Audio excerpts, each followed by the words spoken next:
축복송이 되겠습니다. 저희 중국에 살겠을 때 중국에서 중국 한족들하고 불렀던 노래들인데 이 찬양인데 정말 사람들이 이 사회에서도 중국 사회 좀 어렵잖아요. 거기서 막 이 찬양 부르면 막 눈물을 흘리고 같이 막 끌어와고 그런 기억이 나는데 정말 가사 그대로 주님의 선물이고 애타게 찾는 주님의 소중한 존재다.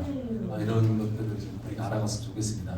주변을 한번 보세요. 오늘도 새로운 분을 방문해 주셨고 좋습니다. 우리 조대현 형제님 아시죠? 우리 아시는 분들은 하늘쌤 공동체 때 분들은 아실 거예요.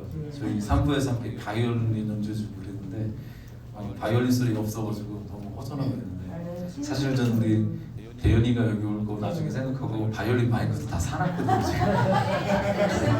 꽂지만 않을 뿐이지 오늘 이렇게 함께 해주고 있습니다. 그냥 우리 하늘쌤 교회 그 누구죠? 우리 송혜진 자매님 이제 곧 결혼을 앞두고 있는데 9월인가요? 결혼? 네, 9월에 결혼했습니다.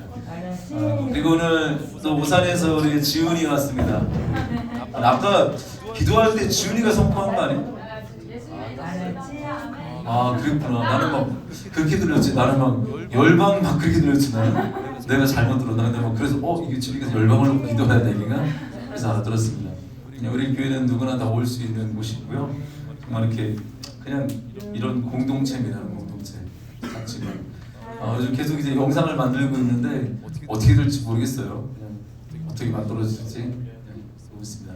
오늘 우리 말씀 한번 볼게요. 오늘 말씀 우리가 창세기 지난주까지 5장 6장까지 살펴봤죠. 네, 5장 6장 살펴봤죠. 우리가 지금 창세기를 계속 풀어가고 있어요. 그래서 5장 6장 언젠가는 60장 50장까지 다 끝날 텐데 또 출애굽기 들어가고 막 그렇게 될 겁니다.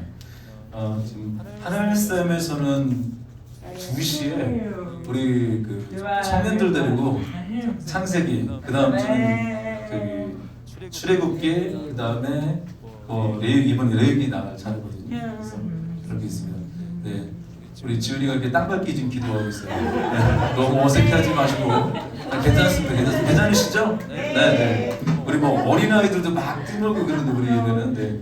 우리 전현세 좀 어려운 분들이 와도 정말 이런 것 때문에 마음 어려워하지 않으셨으면 좋겠어요. 네, 말씀 집중하시고 네. 괜찮아요. 괜찮습니다. 자, 우리 말씀의 제목은 뭡니까? 같이 한번 읽어볼까요? 시작. 다시 한번 읽어보겠습니다. 시작. 가능성이 제로인 게 우리잖아요. 인간의 가능성 제로인데 승리하는 비결, 죄인이 정말 승리하는 비결이 무엇일까? 이거를 우리가 7장부터 오늘 9장까지 살펴볼 거예요. 그래서 우리 7장, 8장 이렇게 나가도 되는데 제가 훅훅훅 지나가면서 7장부터 9장까지 우리가 지금 성경을 보는 방법이 뭐냐? 따라해 보겠습니다. 하나님께서 예수 그리스도를 통하여 하나님의 나라를 이루어 가시는 하나님의 구원 계획. 요 관점으로 풀고 있어요. 요 관점으로. 하나님께서 누구를 통하냐면 예수 그리스도를 통하여 하나님의 나라를 이루어 가신 하나님의 구원 계획. 이 관점으로 풀어가고 있습니다. 우리가 지난 시간에 6장까지 살펴봤는데 하나님의 아들들이 어떻게 됐습니까? 6장까지 살펴봤을 때 하나님의 아들들이 사람의 딸들의 아름다움을 딱 보고 자기 아내로 삼는 일이 되어버렸습니다. 그래서 어떻게 됐습니까? 하나님의 아들들이 딸들과 섞이면 하나님께서 제일 싫어하는 게 뭐라고 했죠? 섞이는 것. 정복하지 못하고 문화 속에 흡수가 되어서 거기 섞이는 것. 그러면 그게 어떻게 돼요? 하나님의 심판이 유발된다. 왜냐? 하나님의 그 창세기 3장 15절에 있는 여자의 후손의 씨를 보존하기 위하여 이렇게 섞이면 안 된단 말이에요. 그렇기 때문에 하나님께서 여자의 후손을 오게 하는 그 거룩한 계보들이 뭔가 이렇게 침투되거나 이런 것들을 주님께서 원하시지 않았어요. 그래서 그를 보존해 나가십니다. 이것을 위해서 심판을 하십니다. 근데 심판을 할 때 구별하는 거예요. 하나님의 심판, 그렇지만 심판하시지만 하나님의 여자의 후손을 보호하기 위해서 구원하시는 하나님. 이렇게 우리가 볼 수 있습니다. 여기까지 이해되셨나요? 그 여자를 보고 세상의 문화를 보고 자기 아내로 삼아버렸습니다. 그래서 하나님이 홍수 심판을 유발하는 사건이 벌어집니다. 하나님의 자녀들은 자신의 정체성을 고수하면서 세상을 정복하고 선교해야 되는 거예요. 선교. 선교가 뭐 어디 열방으로 나가는 것도 있지만 많은 사람이 복음을 전하는 게 선교거든요. 내 가정에 나가서 선교할 수 있고 직장에 선교할 수 있고 선교해야 되는데 오히려 그들은 어떻게 됐냐? 여자의 아름다움, 우리가 세상의 문화에 정복되어서 세속화되면서 창조 계획이 깨어질 위험에 있었다 지금. 하나님 원래 가려고 했던 계획이. 왜냐면 여자의 후손들을 통해서 해나가는데 이게 막 침투로 들어오니까. 그래서 구원의 계보가 문제가 딱 생겼기 때문에 심판이 올 수밖에 없었다. 하나님의 구원 계획을 이루어야 되는데 이게 다 사람을 통해서 이게 하나님의 거룩한 백성들이 깨지면 구원 계획을 이룰 수가 없어요. 그래서 이렇게 되었다 얘기했습니다. 오늘은 7장부터 살펴볼 텐데 7장은 그냥 간단한 이야기입니다. 따르면 대홍수의 시작. 홍수의 시작이에요. 그냥 노아가 가족과 짐승과 방주로 들어가고 7일 후에 홍수가 쏟아져서 40일 밤낮으로 비가 내립니다. 하늘에 구멍이 열리고요, 땅에 있는 모든 샘들이 다 터져 나와요. 지하수부터 막 다 터져 나옵니다. 다 터져 나오면서 물이 막 잠기기 전 온 세상이. 그래서 땅의 모든 깊은 샘들이 터졌다 그랬어요. 다 터져 나오고 온 세상이 물이 뒤덮여 버렸습니다. 이 이야기인데 이 일로 전 지구가 대격변이 일어나요. 그래서 여러분 지구과학 시간에 대격변설 배웠을 때요. 대격변이 일어납니다. 기온이 바뀌고 지각 변동이 일어나고 생태계의 변화가 있어요. 그래서 지각 대격변설이 있을 때 과학 시간에 그런 거 있을 거예요. 원래 모든 대륙이 하나로 붙어 있었는데 어떤 격변으로 다 쪼개집니다. 쪼개지는데 이거 나중에 그 시뮬레이션 돌려가지고 다 이렇게 맞춰보면 하나로 딱딱딱 다 맞아요. 딱 맞아요. 이게 우리 지구과학 시간에 배운 얘기거든요. 기억을 더듬어 보시면 나올 수 있을 겁니다. 실질적인 있었던 얘기다. 그래서 이 대격변은 과학적으로 또 지질학적으로 굉장히 변화가 많이 일어났기 때문에 중고등학교 시절에 지구과학 시간에 배운 뭐 지각 대이동설, 그다음에 온실효과 이런 거 배우셨죠? 온실효과, 그다음에 빙하기, 그다음에 자외선 침투, 그로 인해서 인간의 수명이 단축되었다. 이런 것들을 우리가 알게 되었습니다. 이런 이야기들을 여러분들이 이제 돌아가셔서 참고해서 보시면 돼요. 참고해서. 홍수 심판은 진짜로 있었던 역사적 사실이다. 이 얘기를 얘기하기 위해서 그렇습니다. 그런데 이런 문헌만 연구해도 되게 재밌는 게 참 많습니다. 네, 이렇게 예고된 대로 심판이 실제로 일어나는 이야기다. 예고된 대로 심판이 실제적으로 이루어진다. 그 얘기하고, 하지만 그 안에서 하나님께서 심판하시나 어떤 하나님? 구원하시는 하나님. 이 이야기가 7장에 딱 담겨 있습니다. 자, 그럼 이제 7장을 이렇게 딱 정리하면 돼요. 그냥 이거면 돼. 그냥 그거면 돼. 방주 안에 들어가면 살고 방주 밖에 있으면 죽는다. 예수 그리스도. 구원의 방주가 누구십니까? 예수 그리스도예요. 나는 구원 열차 올라타고 있는데 그것보다 방주 예수 그리스도가 방주 노아의 방수로 예수 그리스도가 메시됐어요. 그래서 방주 안에 들어오면 살고 방주를 벗어나면 죽는다. 이게 예수 그리스도를 얘기한 거다. 이렇게 얘기할 수 있습니다. 자, 그러면 우리가 8장부터 이제 9장을 쭉 살펴볼 겁니다. 먼저 8장부터 11장까지가 한 묶음인데 이 내용을 한번 잠깐 정리해 보겠습니다. 간단하게. 아담으로 시작으로 아담으로 시작한 그 초기의 그 인류의 역사는 실패로 끝났습니다. 실패로 다 끝났지만 하나님 를 다시 시작하게 하시는 거예요. 다 쓸어버리고 다시 시작한단 말이에요. 다시 시작함으로써 그를 이렇게 시작 포인트로 삼으셔서 인류의 일반 역사와 하나님의 구원 역사를 다시 시작하십니다. 인류 역사 다시 시작. 그래서 뭐든지 그거예요. 우리 창세기 3장 구조의 가운데 제일 중요한 구조가 뭐죠? 내가 하리라. 기억나시죠? 다 하나님이 하겠다는 구조예요. 내가 여자로 하여금 뱀의 머리를 밟을 것이다. 그 다음에 원수가 되게 한다. 하나님이 하시겠다. 하나님이 하시겠다는데 이거 역시 노아 홍수부터 계속 이어진 것도 다 모든 게 하나님이 하시는 거예요. 하나님이 하리라. 내가 하리라. 이것을 성취하신다. 주님은 내가 한다고 말씀하신 것들을 반드시 성취하신다. 어제 우리 청년들하고 그런 얘기 났는데 하나님의 언약은 신실하십니다. 우리 주님 신실하신 하나님이다 그랬는데 이 신실하신 하나님은 고작 내 약속 이루어주는 하나님이 아니에요. 하나님은 뭐냐면 그 언약이라는 건 뭐냐면 창세기 3장 15절에 있는 이 언약을 인류 가운데 반드시 실행하시는 신실함이에요. 그 찬양 가운데 신실하신 하나님 찬양할 때는 하나님 지난번에 내가 기도할 때 돈 많이 벌기 위해서인데 좀 신실하셨습니다. 이것도 될 수 있는데 뭐냐면 하나님의 창조 계획을 이루어 나가신다. 한 번도 그것을 쉬지 않고 모든 역사 가운데 나타내시고 신실하게 이루어 오셨다. 그래서 신실하신 하나님이시다. 나의 잘됨과 안 된 문제가 아니라 하나님은 일하신다. 하나님 그 약속도 변하시지 않고 계획한 걸 오셨다. 여기서 하나님은 신실하다고 얘기하는 거야. 개념이 바뀌어야 돼. 신실하다는 개념이. 우리가 그래서 계속 여기 아브라함의 언약, 그 다음에 이삭의 언약, 야곱의 언약, 요셉에게 준 언약이 다 똑같아요. 다 똑같아요. 생명의 복을 줄 것이 다 이 언약을 그 복은 하나님 예수의 복이었다. 그렇게 알고 계시면 되겠습니다.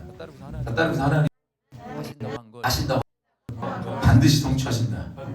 하나님 말씀은 시건치 않아요. 변하지 않아요. 이제 창세기 5장 이후에 인물 가운데 두 명이 등장한다고 했습니다. 5장 가운데 하나는 하나님의 왕권을 인정하지 않는 가인 계열 대표가 누구냐면 니므롯 5장에 나오는데 이 니므롯이 그 거인 족속이거든요.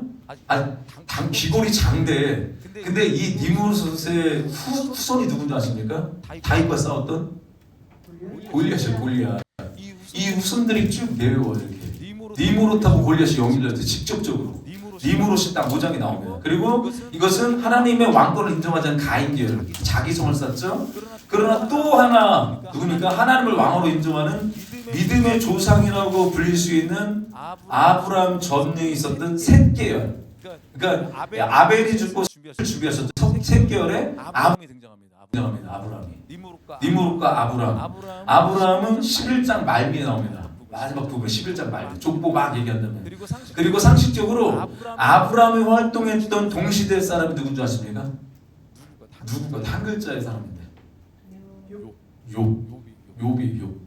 욥과 아브라함 같은 시대에 살았어요. 수메르 문명이거든요. 수메르 문명. 역사적으로 수메르 문명 함무라비 법전 야금을 쏠 때 발달해 다 이때. 그러니까 그때가 미디안 민족이 아니라 굉장한 문화가 발달했다고. 그러니까 아브라함과 욥은 동시대 사람이에요. 다 둘이 만난 적은 없어요. 나중에 욥의 가운데 욥의 그 친구들 나오는데 아주 막내가 마지막에 와서 막 이렇게 새치고 와서 뭐라고 하잖아 욥한테. 마지막에 이렇게 나이가 어른 수발 사람 누가 나와서 얘기하는데 그 사람이 누구냐면 아브라함의 그런 아주 밑에 조카 밑에 쪽 사람들이야. 밑에 사람. 그리고 와서 이걸 연결해 나가는 거야. 그러니까 욥과 성경 보면 욥기가 밑에 있으니까 한참 위에 살아서 그렇지 않아요. 똑같이 아브라함 시대 그 족장 시대에 살았던 사람인데 지역이 달랐습니다. 단지 왕래가 없었어요. 그것뿐이다. 그냥 상식이에요. 상식. 재밌죠? 둘이 만난 적도 없고 연관성은 없지만 동시대에 살았던 사람이다.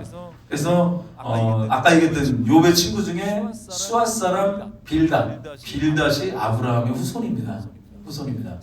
창세기 25장에 아브라함의 그 아내 사레가 딱 죽어요. 25장에는. 그런 다음에 후초를 딱 맞이하는데 그 여자 이름이 누군지 아십니까? 따라해서 그두라. 그만 여자 좀 거둬라. 그드라거든요. 근데 아브라함과 그드라 사이에서 태어난 사람이 수아예요. 그래서 수아 사람 빌닷이야. 이렇게 연결되어 있다. 그래서 빌닷은 아브라함의 후손인 수아 족속이었다. 이렇게 알고 상식적으로 보면 되겠습니다. 그러니까 욥기 보면 좀 더 다르게 보이겠죠. 자 그리고 이제 가인 계열 뱀 이제 아브라함이 하나님의 자녀 나타났는데 가인 계열 뱀의 자손이죠. 뱀의 자손인 니므롯이 세운 나라가 바로 뭐냐면 그 세상 나라 뭐예요? 니므롯이 세운 나라가 뭐냐면 바벨론이에요. 바벨론을 세웠습니다. 그래서 이 셋의 계열 여자의 후손은 하나님 나라의 모형인 이스라엘을 형성해가는 거고, 그 다음에 니므롯이 세운 세상 나라 가인 계열, 뱀의 계열은 뭐냐면 바벨론의 그 모형 국가를 형성해 나가는. 그러니까 국가적인 싸움이야. 세상 나라, 하나님 나라 이렇게 계속 싸움이 있다는 걸 얘기하고 있습니다. 여러분 성경에는 늘 족보가 나옵니다. 족보가 나오는데 우리가 족보 나올 때 꼭 이해하는 것이 있었다고 했죠. 그것은 성경에서 나오는 족보는 그 항상 그 다음에 이어질 이야기를 예고하는 거예요. 이야기를. 그래서 족보로 너무 길잖아. 시대를 다 이야기해. 그러니까 빨리빨리 처리하는 거야. 근데 한 명 한 명의 족보 사이에서 어떤 사람 400년 간격도 있고 막 300년 간격도 되겠는데 족보를 처리해버려요. 왜냐하면 그걸 다 설명할 수가 없으니까. 하지만 성경에서 그래 중요하지 않아 하나님. 근데 그냥 역사도 시간순서 툭툭툭 설치하면서 그냥 역사적 얘기니까 족보가 나왔다 그러면 어떤 뜻이냐면 실제적으로 있었던 일이다. 이걸 알고 있으면 돼요. 이걸 사실이었다. 역사 사실이었다. 그래서 이제 이렇게 창조되게 시작된 인간의 역사는 하나님으로 만들어 놓으신 에덴이라는 곳에서 시작되었는데 인간의 범죄로 의해서 인류는 여자의 후손과 뱀의 후손으로 딱 갈라지게 되었고 이 두 제국이 모델로 삼아서 창세기 3장을 딱 끝을 내고 있는 거예요. 여자의 후손과 뱀의 후손 이렇게. 그래서 뱀의 후손은 니므롯 중심으로 그를 따르는 국민들이 모여가지고 신할 평지에 모여 삽니다. 그게 영토예요. 그들의 신할 평지. 많이 들어보셨죠? 자신들의 문명들을 만들면서 바벨론 제국을 만들어갑니다. 거기부터 바벨론 제국. 이 역사 다큐멘터리에 나오는 얘기인데 그게 바로 뭐냐면 세상 나라를 형성해 나갔다. 여기서 나오는 것이 바벨론 하면 떠오르는 탑이 있죠. 뭐가 떠오르나요? 바벨탑. 바벨탑. 자기들의 이름을 위하여, 자기들이 높아지기 위하여. 바벨탑 꼭대기에는 신전이 있어요. 신전이 예배하는 곳이라고. 내가 우리 하나님께 다 가졌는데 자기 이름을 내기 위하여 이렇게 이름을 낸단 말이죠. 근데 똑같잖아요. 그 하나님같이 되려고 하는 모습인데 아담과 하와도 선악과를 먹었던 이유가 자기들이 하나님께 지배받고 싶지 않아서, 자기가 하나님 되고 싶어서 그렇게 됐다는 거예요. 이런 것처럼 똑같은 일들이 벌어집니다. 그리고 여자의 후손도 역시 누구로 시작하냐? 이제 아브라함으로 시작합니다. 그래서 믿음의 조상이야.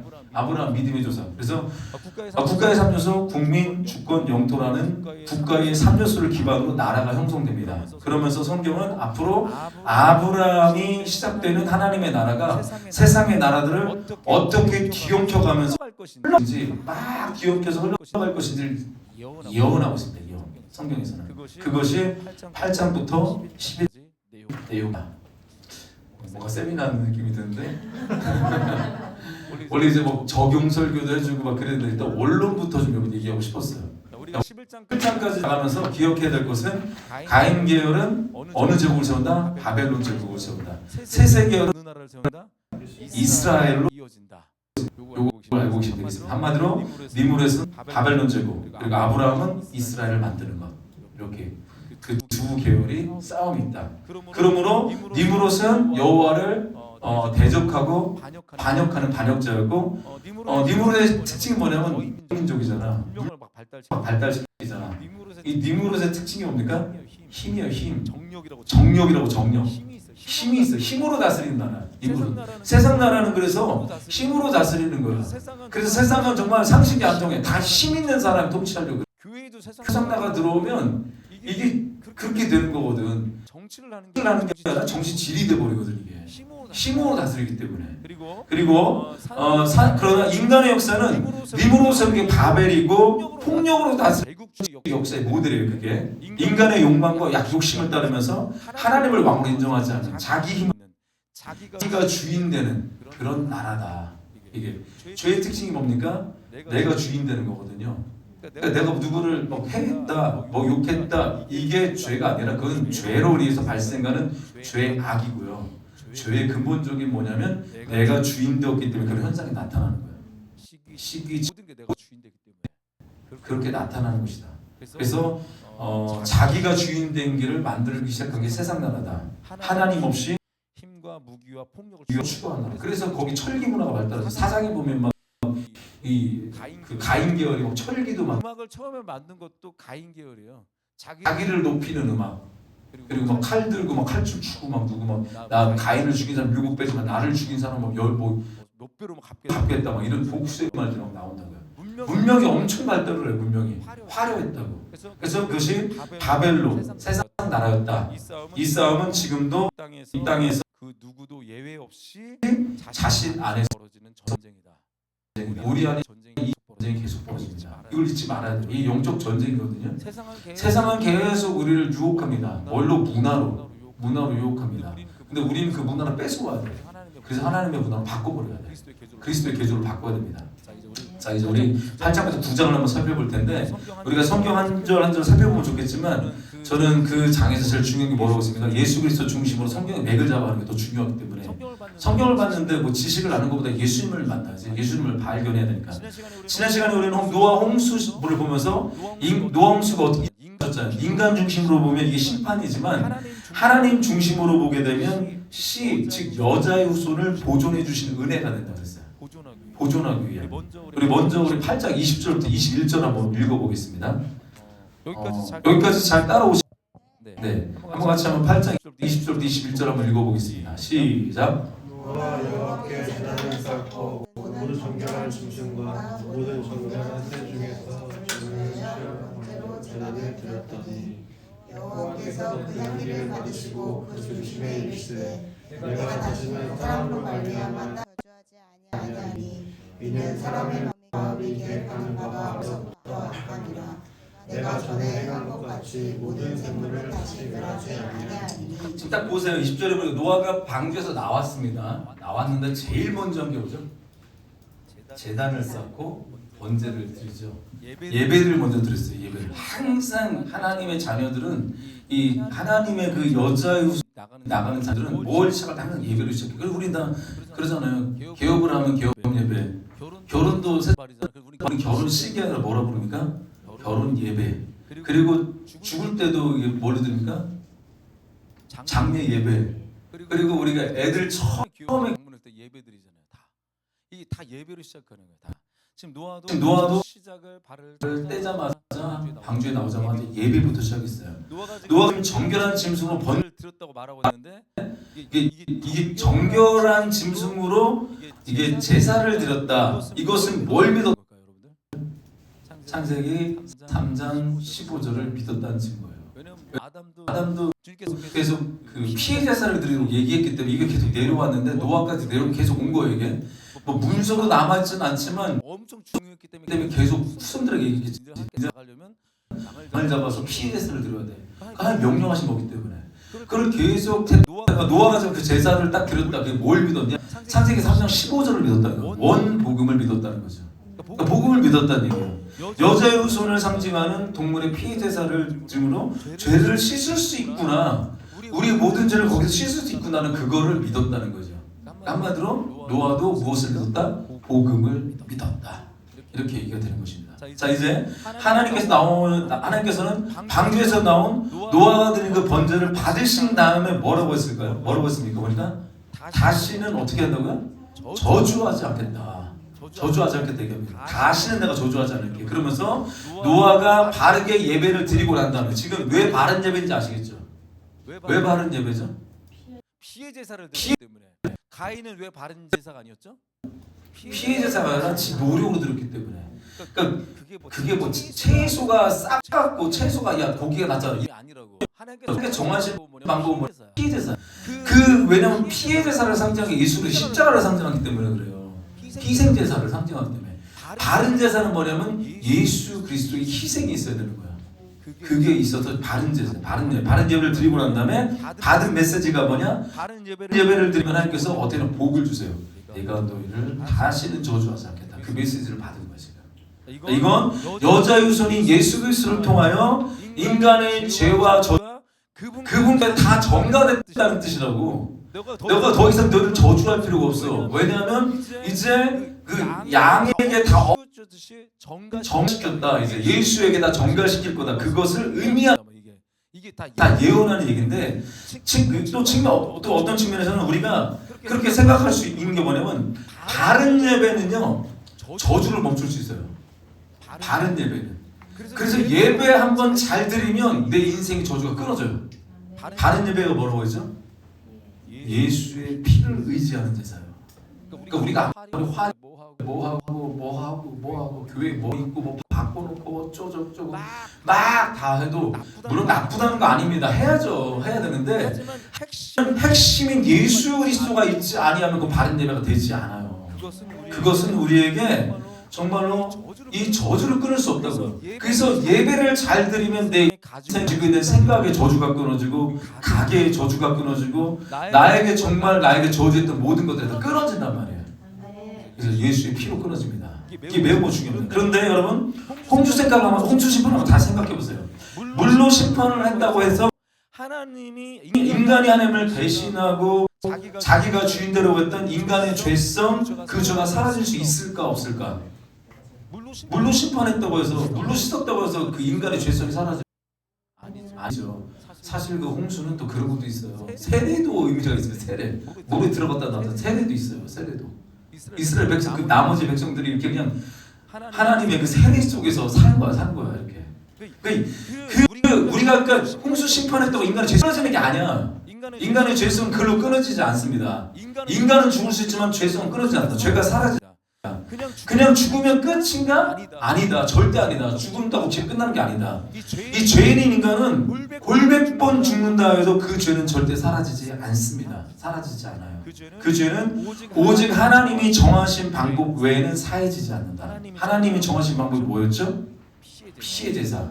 창세기 3장 15절 여자의 구원 이 복음밖에 없어요. 하나님 정한 방법 이거밖에 없어요. 그래서 다른 사람이 뭐 어떻게 학교만 뭐 맞냐 얘기하더라도 아니 뭐 다 맞다고 얘기하는 거 아니고 모든 게 우리가 다 하나님이 정하신 게 있어. 예수님 외에는 다른 길이 없다는 걸 내가 정한 것도 아니고 누가 정한 것도 아니고 하나님이 정하신 거야. 하나님 정하신 걸 우리 뭐 어쩌라는 거야 뭐가 도대체?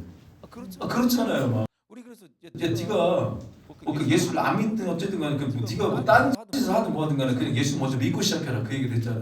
불교를 선택하든 뭐 하든 간에 예수님 믿고 시작을 해라. 왜냐면 하나님이 정한 방법이 그거기 때문에 방법이 없어. 내가 거기다 대고 야 불교도 구원이 있어 어디도 구원 어떻게 저 그 얘기를 합니까? 좋은 얘기는 있겠지. 그러나 구원의 얘기는 다른 얘기라고. 이해되셨죠? 이런 거라고. 그래서 자 그렇다면 이런 맥락에서 하나님께서 다시는 저주하지 않겠다고 그랬잖아요. 이렇게 하신 것의 의미가 뭘까요? 다신 저주하지 않겠다. 이것은 이건 죽음으로도 해결할 수 없는 인간의 죄를 하나님께서 사해 주시겠다는 말인데 이건 누군가가 죄를 대신 지게 하겠다는 거예요. 너희들 저주해도 소용없어. 누군가에게 그 저주의 것을 다 뒤집어 씌워야지만 이게 끝나는 일이야. 그 누구에게 뒤집어 씌워야 될까요? 예수님께 다 뒤집어 씌운 거잖아요. 그렇다면 인간의 죄를 누구에게 대신 지게 한다? 누가 그런 자격이 있습니까? 바로 여자의 후손 그리스도에게 자격이 있습니다. 이것을 예표하는 것이 뭐냐면 노아가 번제로 대속 제물을 드린 걸 예표하는 거예요. 그게 이 피로만 구원받기 때문에. 그리고 무지개가 어떻게 생겼나요? 이렇게 생겼잖아요. 이게 사실은 이제 고대 문헌에서는 화살표시거든요. 화살인데 인간을 향한 예전에는 무지개가 이렇게 비가 막 쏟아 내려왔잖아요. 이게 뭐냐면 심판이잖아. 화살이 이제 이게 아니라 아래로 향해 있었어요. 이렇게 하나님께 쏘시려고. 근데 이제 주님께서 쏘세요. 홍수 막 다 일어난 거야. 심판이 되어버렸어요. 근데 바로 그런데 이제 무지개가 이제 되니까 화살이 어떻게 됐죠? 이제 땅을 향해 있던 화살이 어떻게 됐습니까? 저는 무지개가 어떻게 됐죠? 모양이 하늘을 향해 있어요. 이게 뭡니까?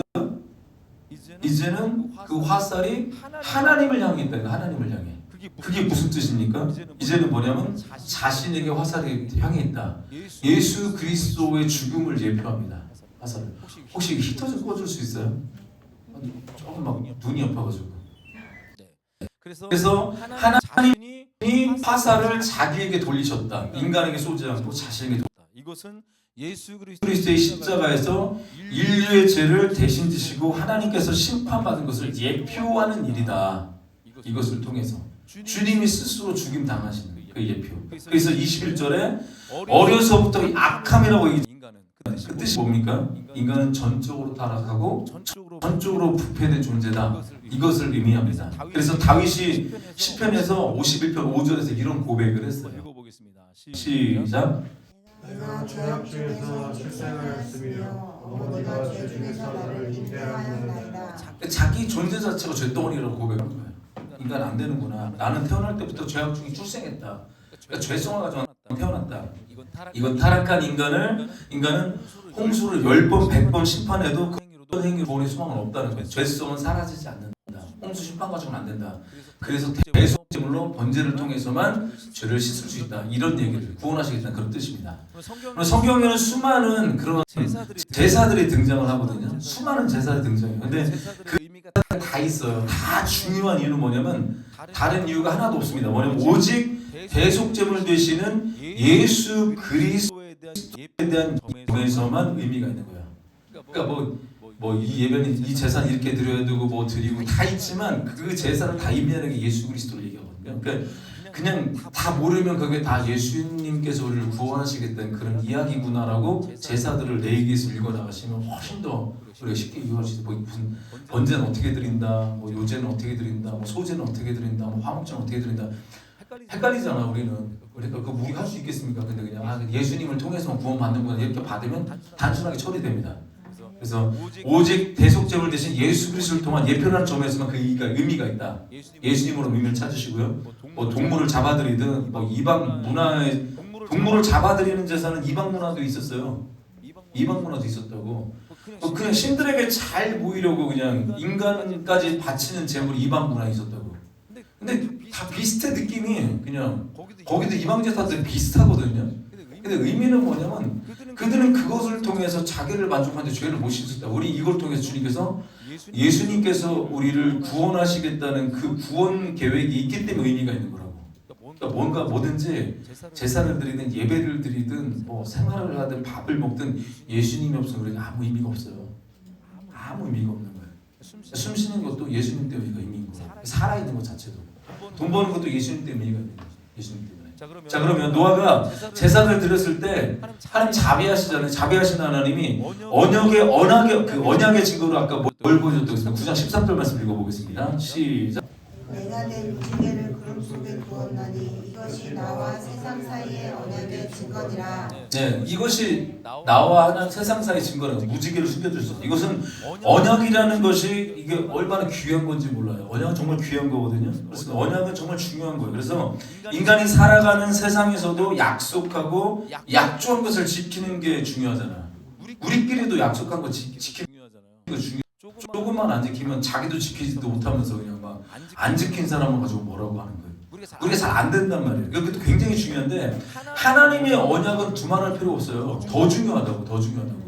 인간끼리도 약속이 중요한데 그래서 결혼도 언약식이잖아.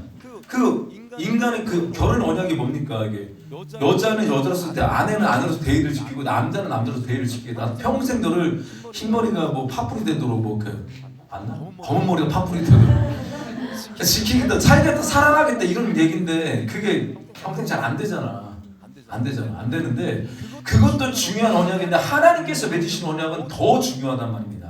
그래서 하나님께서는 하늘에 무지개를 주신 것의 의미예요. 그러니까 너희들 인생을 살아가는 날 먹구름이 하늘을 덮는 그 시련의 날에도 정말 니들 힘든 날에도 하나님은 언약을 기억해라 이런 뜻이에요. 비 올 때 무지개 보고 막 셀카 찍고 막 그거부터 하나님 언약을 보면서 심판하지 아니하시라. 내가 너를 불변하지 않게 너를 사랑하리라. 그리고 그 언약이 그 화살이 여기로 향해지고 내가 하늘을 향했던 게 내가 너를 구원했다. 이런 걸 봤으면 좋겠어요. 요즘 보니까 그래서 무지개를 정말 이상하게 쓰니까 큐어 축제에서 막 쓰더라고. 알죠? 뭐 동성애 뭐 하나님은 사랑이라 표현. 그거는 왜곡된 사랑이고 이상한 사랑이고 하나님 공의 하나님이신데 본인들은 하나님 말씀을 지키지도 않으면서 막 사랑한다고. 그건 아니라고. 인간을 파괴. 그건 잘못된 거예요. 동성애가 잘못됐다는 얘기를 언제까지 할 수 있을지 모르겠습니다. 아주 세상 이상이 갖고 막 잡혀가니까. 그래서 한 번 더 유튜브 막 내보내. 한번 좀 잡혀갔다 오게 막. 1년 동안 빵에 쏙다가 먹든지 막 별 하나 달고든지 막 그래서. 아무튼 끝까지 추천할 거예요. 끝까지.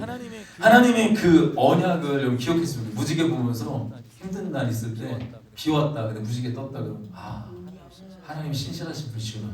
이거를 했으면 좋겠습니다. 우리가 그 의미를 기억하기만 한다면 어떤 상황에서도 흔들리지 않는 소망이 있어요. 흔들리지 않는. 죽지 않습니다. 그리고 이 무지개는 또 하나님 편에서 무슨 뜻입니까? 이제 너 포기한 게 아니야. 난 너 절대 포기하지 않아. 이게 하나님의 뜻이 담겨 있는 거야. 난 너 포기하지 않는다. 그리고 한다면 뭐라고 하면 왜? 근데 우리가 잘나서 말이야. 근데 인간에겐 기대하지 않아. 근데 난 포기하지 않아. 난 너에게 큰 기대는 없지만 하지만 난 너 끝까지 포기. 실수해도 넘어져도 괜찮아. 난 널 포기하지 않아. 이런 뜻이 담겨 있다고. 아멘이십니까? 그게 하나님의 선언이 하나님의 선언. 이 말은즉 내가 너희의 힘과 능력을 믿겠다가 아니라 내가 너희들 잘난 거 잘하는 걸 믿겠다는 게 아니라 하나님께서 우리를 그러니까 우리를 뭐냐면 하나님은 자기 자신을 믿겠다는 거야. 내가 언약했기 때문에 너희들의 뭐 잘하면 해줄게 이게 아니라 나는 너희들 있어. 그런데 나는 내가 말한 것을 내가 꼭 지킬 거야. 뭐냐면 나는 나 자신을 믿어.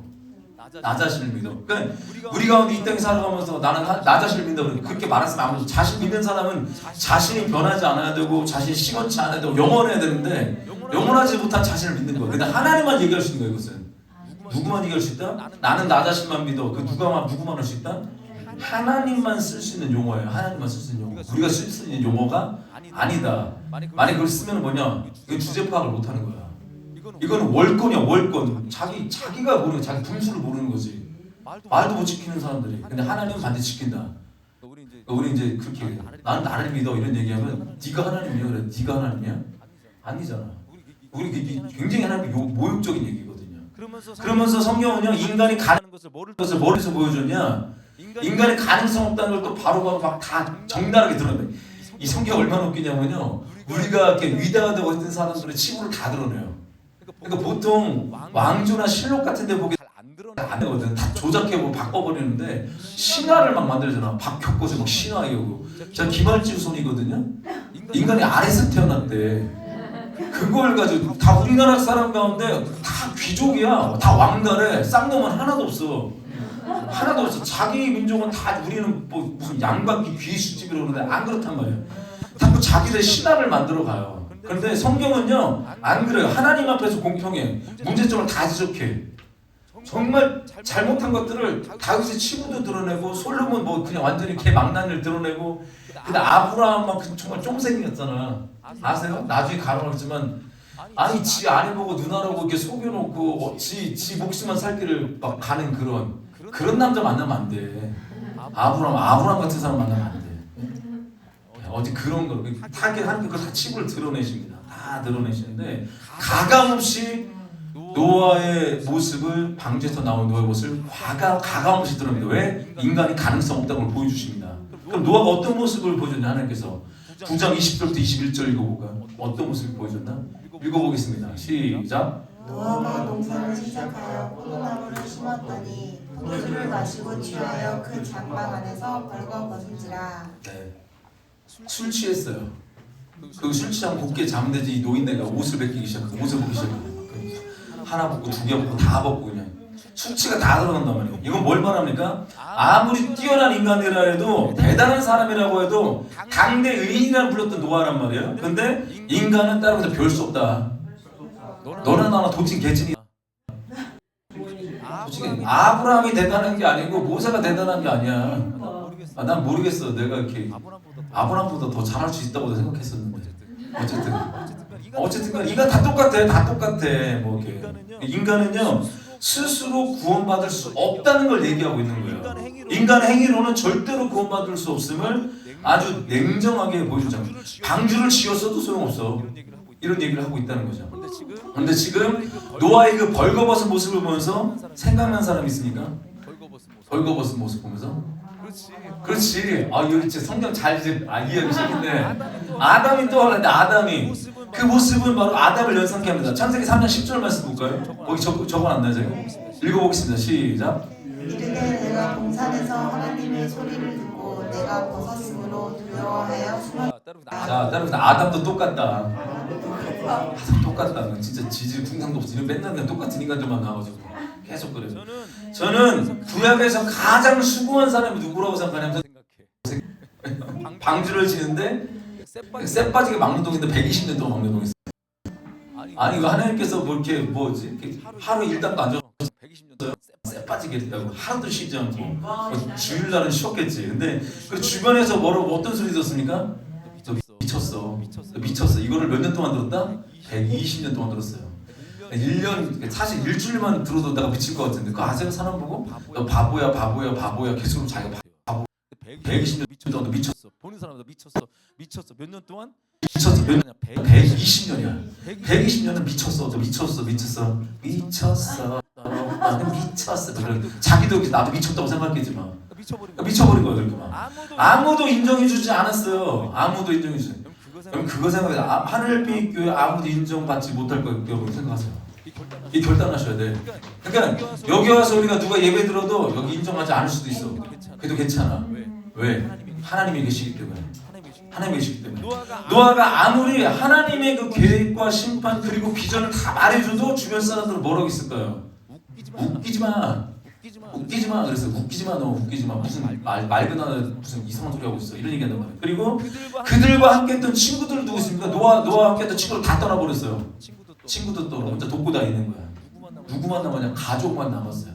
가족이 믿었는지 모르겠지만 아빠가 가니까 가는 거야. 그냥. 우리가 고니까 고 그냥 가는 건데 아들들도 되게 힘들었을 것 같아.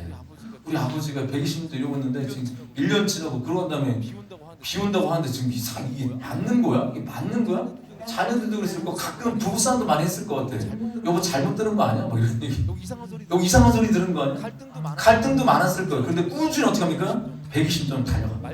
말씀 하나 붙잡고 그거 하나 붙잡고. 그럼 이런 외로움과 수고 그리고 많은 오해와 그 뒷담화들 얼마나 많습니까?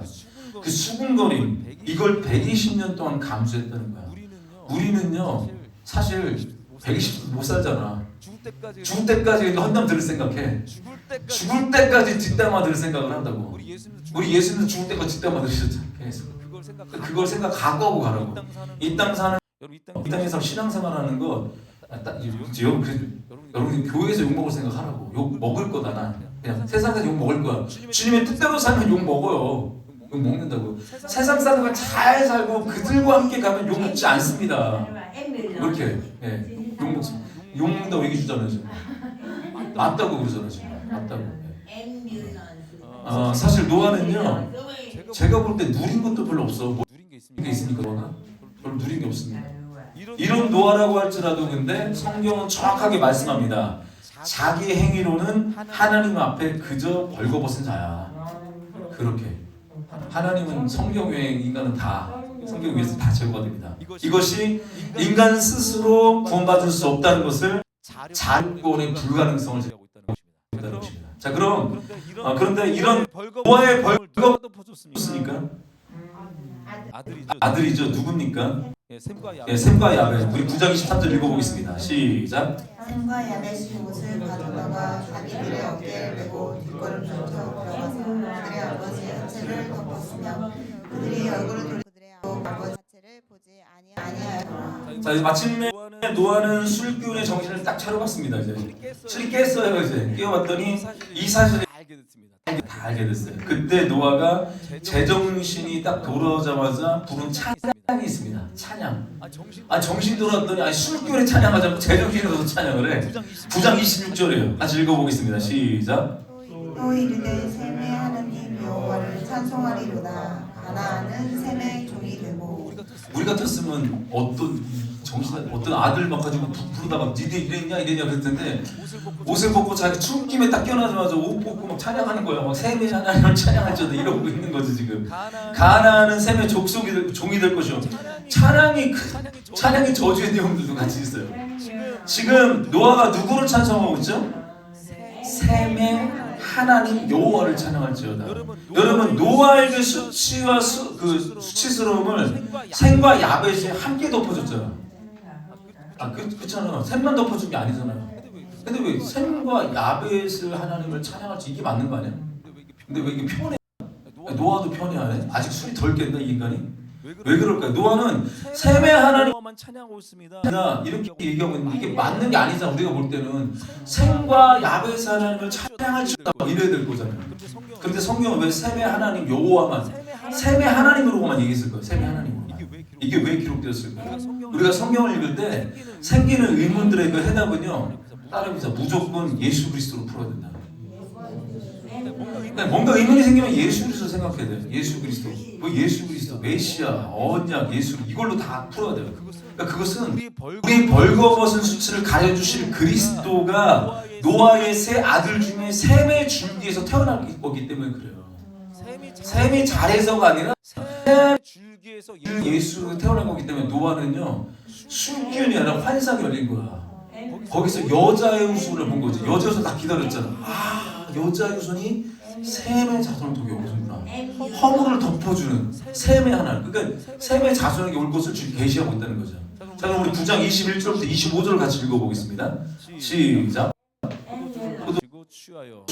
그 장막 안에서 벌거벗은 자 가나안의 아버지 함이 그들의 아버지의 한채를 보고 밖으로 나가서 그 형제에게 알리니 샘과 야벳이 옷을 가져다가 자기들의 어깨에 메고 뒷걸음 쳐 들어가서 그들의 아버지의 한채를 덮었으며 그들이 얼굴을 돌이키고 그들의 아버지의 한채를 보지 아니하였더라. 노아가 술이 깨어 그의 작은 아들이 자기에게 행한 일을 알고 이에 이르되 가나안은 저주를 받아 그의 형제의 종들이 종이 되기를 원하노라 하고. 그럼 지금 노아가 벌거벗은 이 사건을 놓고 두 부류가 쫙 갈라지는 거 보이시죠? 딱 갈라지잖아 지금. 항상 인류는 갈라진다고 했잖아요. 어떻게 갈라지냐? 노아의 벌거벗음을 드러낸 자와 덮어준 자로 갈라지는 거예요. 드러낸 자와 덮어준 자 이렇게 갈라놓고 있습니다. 인류는요 늘 결정적인 사건에서 여자의 후손과 뱀의 후손으로 갈라진다는 것을 명심했으면 좋겠어요. 항상 갈라. 자, 이것을 염두에 두고 우리가 창세기 3장 11절과 21절을 같이 한번 읽고 갈라 보고 이거를 보고 이 이 관점과 읽어보겠습니다. 3장 11절부터 이르시되 누가 너의 버섯을 내게 알렸느냐 내가 내게 먹지 말라고 한 그 나무 열매를 내가 먹었느냐. 그리고 21절 읽어보겠습니다. 시작. 여호와 하나님이 아담과 그의 아내를 위하여 가죽 옷을 지어 입히시니라. 지금 노아의 벌거벗은 사건을 놓고 그 수치를 드러낸 것과 덮어준 자로 딱 갈라지고 있는데 우리가 드러낸 자와 덮어준 자를 3장 11장 11과 20절 결부에서 보면 이들은 각각 누구의 대리자 꼬봉의 역할을 알 수 있어요. 그 배우가 보여요. 배우가 드러내는 건 마귀의 꼬봉이에요. 마귀는 무조건 우리를 드러내요. 너 뭐 했지? 하나님 얘는 이랬어요 저랬어요 꼬바르는 게 마귀의 특징이라고. 근데 하나님은 덮어주시는 분이세요. 가려주시는 분이시라고. 그래서 이 무시무시한 홍수 심판 속에서도 구원을 받은 공동체 안에서 구원을 받은 공동체잖아요. 이 가족들 다 구원을 받았는데 그 공동체 안에서도 그 방주 안에 인간의 허물을 드러내는 자와 덮은 자는 두 두 줄기 또 나눠진다. 다 구원을 받았는데도 거기서 또 나눠진다. 따라서 인간은 어쩔 수 없어.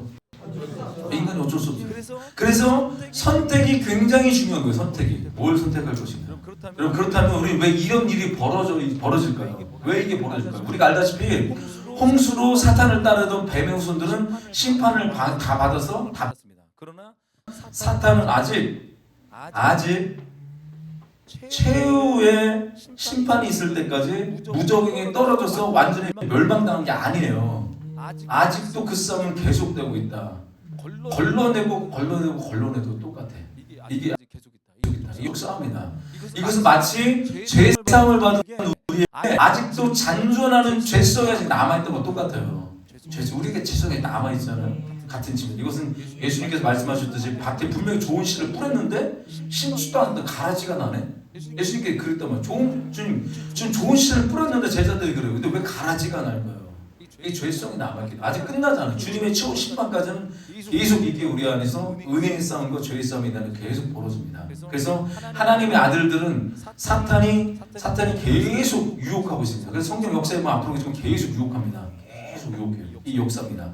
그럼 우리가 이 유혹을 이길 수 있는 길은 뭐냐면 오직 예수님을 바라보는 거예요. 예수님을 바라보고 그분과 동행하는 것밖에 없어요. 예수를 믿었다면 거기서 끝이 아니에요. 그분과 동행하셔야 돼요. 동행한다는 것이 아니라 내 안에 계신 주님 인정하는 거예요. 계속 인정하고. 이것이 바로 뭡니까? 경건생활이죠. 경건생활이 다른 게 아니라고. 주님을 기억하기 위해서 하는. 지금 이 자리에 WWJ 하는 분도 있었고 하지만 그게 주님과 동행하는 거거든. 대단한 게 아니라 주님과 동행하는 게 만들어주는 것입니다. 보고 듣고 말하는 것을 잘 컨트롤해서 정말 뜻을 구하는 것이 유혹을 이기는 길이다. 사람은 보는 대로 산다. 사람은 듣는 대로 산다. 사람은 말하는 대로 산다. 이거잖아요. 사람 먹는 대로 산다. 이 원리가. 그러니까 여러분 이걸 잘 컨트롤하셔야 돼요. 그러니까 여러분 이 컨트롤이 안 되면 보는 것, 듣는 것, 말하는 것 컨트롤이 안 되면 계속 주님과 동행이 다 깨집니다. 반드시 깨져. 이걸 어떻게든 마귀는 깨뜨려 놓을 거야. 어떤 일을 벌이고 막 어떤 것들 만들어갖고 나의 이 평안을 다 뺏어가는 게 마귀가 미칩니다. 그래서 이걸 잘 우리가 유혹해서 이겼으면 좋겠습니다. 날마다 그래서 십자가에 나 자신을 자아를 못 받고 날마다 나는 부인하고 회개의 삶을 사는 게 그래서 필요한 것입니다. 그럴 때 하나님의 자녀가 진정한 하나님의 자녀임을 내가 깨닫게 되는 거예요. 그리고 진정으로 임마누엘 내 안에 오신 주님 뭔지 알게 되는 거죠. 날마다 성령으로 충만해서 우리가 하늘의 소망과 비전을 가득 채울 수 있는 십자가의 길, 그 좁은 길을 갈 수 있기를 주님의 이름으로 축원합니다. 다 된 것 같은데 이 정도면. 네. 제가 막 구원파 얘기도 막 써놨는데 구원파는 뭐 이거는 이단 얘기니까 나중에 알려드릴게요. 사모님 어디 가시 반주해야 되는데 사모님 올 때까지. 여러분